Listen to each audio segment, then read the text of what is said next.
আটা দিয়ে যে বেবি সুইটস তৈরি করা যায় সেটা হয়তো অনেকেই জানে না। আজ আমি আপনাদের সাথে গরিবের গোলাপ জামুন মিষ্টি শেয়ার করব। শুধুমাত্র আটা আর গুঁড়া দুধ দিয়ে। হাফ কাপ আটা দিয়ে তৈরি এই বেবি সুইটস মিষ্টিটা কিন্তু খেতে খুবই সুস্বাদু হয় আর দেখতে কিন্তু মাশাআল্লাহ খুবই সুন্দর লাগে। হ্যালো এভরিওয়ান, আসসালামু আলাইকুম। সবাই কেমন আছেন? আশা করি সবাই আল্লাহর রহমতে সুস্থ আছেন, ভালো আছেন। আলহামদুলিল্লাহ, আমরাও আল্লাহর অশেষ রহমতে ভালো আছি। আজকে আমি আপনাদের সাথে শেয়ার করব খুবই মজার একটি মিষ্টি রেসিপি, সেটা হচ্ছে বেবি সুইটস। এই বেবি সুইটসটা কিন্তু যে কোনো ধরনের ডেজার্ট অথবা জর্দা, কাস্টার্ড এর উপর দিয়ে অল্প একটু বেবি সুইট যদি সাজিয়ে দেন তাহলে দেখবেন দেখতে খুবই সুন্দর লাগে। আর এই বেবি সুইটসটা কিন্তু একদমই সহজ বানানো। তাহলে চলুন কথা না বাড়িয়ে মূল রেসিপিতে চলে যাই। বিসমিল্লাহির রহমানির রহিম। বেবি সুইটস বানানোর জন্য এখানে আমি প্রথমেই একটি মিক্সিং বোলে নিয়ে নিচ্ছি 1 কাপ পরিমাণ গুঁড়া দুধ। আর 1 কাপ পরিমাণ গুঁড়া দুধের জন্য এখানে দিয়ে দিচ্ছি আমি 1.5 টেবিল চামচ পরিমাণ আটা। এখানে আপনারা গুঁড়া দুধের অর্ধেক পরিমাণ আটা ব্যবহার করবেন।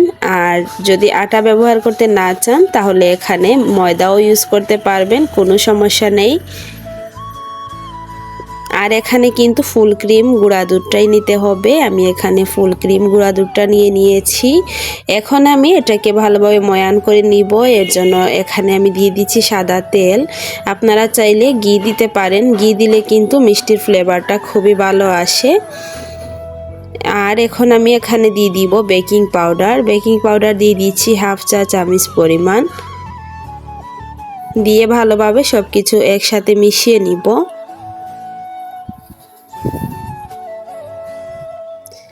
এই বেবি সুইট মিষ্টিটা যদি দেখেন তাহলে দেখবেন আপনার মন একদমই ভালো হয়ে যাবে, কারণ এতটাই লোভনীয় আর সুন্দর হয়ে থাকে বেবি সুইটসটা বানানোর পর। আমার চ্যানেলে কিন্তু বেবি সুইটসে আরও রেসিপি দেওয়া আছে, আপনারা চাইলে দেখে নিতে পারেন। আমি ডেসক্রিপশন বক্সে লিংক দিয়ে দিব। এখন দেখতে পাচ্ছেন ভালো করে হাত দিয়ে মাখিয়ে নিয়েছি। আর এখন আগে থেকে জাল করে রাখা দুধ দিয়ে আমি ভালো করে মাখিয়ে নিব। আর দুধটাকে আমি ঠান্ডা করে নিয়েছি। অল্প অল্প করে দুধ দিয়ে একটা ডো তৈরি করে নিব। এখানে কিন্তু ডোটাকে একটু নরম করে তৈরি করতে হবে। প্রথম অবস্থায় দেখতে পারবেন হাতের মধ্যে কিন্তু ডোটা লেগে যাবে। তারপর যখন এটাকে রেস্টে রাখবেন তারপর একদমই সেট হয়ে যাবে। এখন আমি 10 মিনিট পর রেস্টে রেখেছিলাম এটাকে। 10 মিনিট পর হাতের মধ্যে কিছুটা তেল লাগিয়ে নিয়েছি।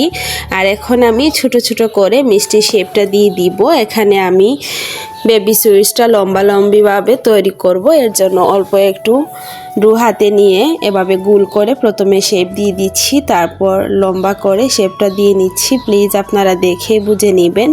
এভাবে বানালে দেখবেন দেখতে খুবই সুন্দর লাগবে। তো এইভাবে করে আমি সবগুলো মিষ্টি বানিয়ে নিচ্ছি। ভিডিওর এই পর্যন্ত এসে যারা একটি লাইক দিতে ভুলে গিয়েছেন, অনুরোধ করব একটি লাইক দিয়ে সম্পূর্ণ ভিডিওটি কন্টিনিউ করবেন। আর আমার চ্যানেলে যদি নতুন হয়ে থাকেন, আমার ভিডিওর কোনো অংশ আপনাদের কাছে ভালো লাগে, তাহলে প্লিজ আমার চ্যানেলটিকে সাবস্ক্রাইব করে পাশে থাকা বেল আইকনটি অলে প্রেস করে রাখবেন। এতে করে আমি নতুন কোনো ভিডিও আপলোড করার সাথে সাথেই নোটিফিকেশন আপনাদের কাছে পৌঁছে যাবে।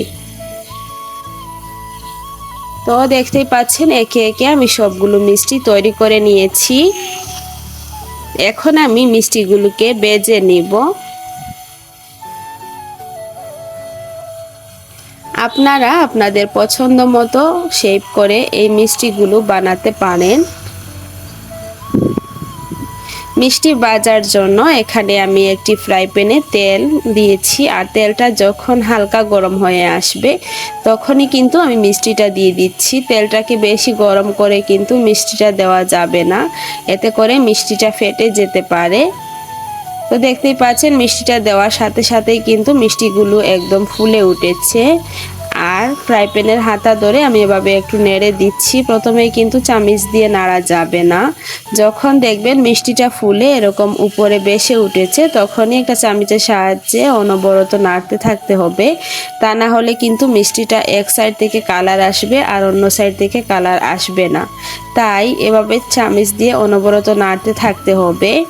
তো এখন আমি এখানে সাদা কয়েকটা মিষ্টি উঠিয়ে নিচ্ছি। এখানে যেহেতু আমি কালার মিষ্টি তৈরি করব, তো এর জন্য প্রথমেই আমি 5-6টা মিষ্টি সাদা উঠিয়ে নিয়েছি আর এগুলোকে আমি ব্রাউন কালার করে ভেজে উঠিয়ে নিয়েছি। এখন এটাকে আমি কালো জামের কালার করব, এর জন্য আরও কিছুক্ষণ ভেজে নিব। আর চুলার আঁচটাকে এখন আমি অফ করে দিয়েছি আর এখন মিষ্টিগুলোকে আমি আবারও ভেজে উঠিয়ে নিব। তো এইভাবে করে আমি 3 কালারের মিষ্টি ভেজে নিলাম। দেখতেই পাচ্ছেন আমি কয়েকটা দাপে দাপে উঠিয়ে নিচ্ছি আর ভালো করে এটাকে ভেজে নিচ্ছি। তো দেখতেই পাচ্ছেন আমি সবগুলো মিষ্টি ভেজে নিয়েছি। কিছুটা আমি কালো জামের কালার করেছি আর কয়েকটা ব্রাউন কালার করে এভাবে গোলাপ জামুনের কালার করে ভেজে নিয়েছি। এখানে আমি 3 কালারের মিষ্টি তৈরি করব। তো মিষ্টিগুলো ভাজা শেষ হয়ে গিয়েছে। এখন আমি এখানে মিষ্টির জন্য শিরা তৈরি করছি। এর জন্য আমি এখানে দিয়েছি 1 কাপ পরিমাণ চিনি আর 1 কাপ পরিমাণ চিনির জন্য এখানে আমি 2 কাপ পরিমাণ পানি দিয়েছি। অবশ্যই এখানে পাতলা শিরা তৈরি করতে হবে। গোলাপ জামুন মিষ্টি বানানোর ক্ষেত্রে কিন্তু পাতলা শিরাটাই পারফেক্ট।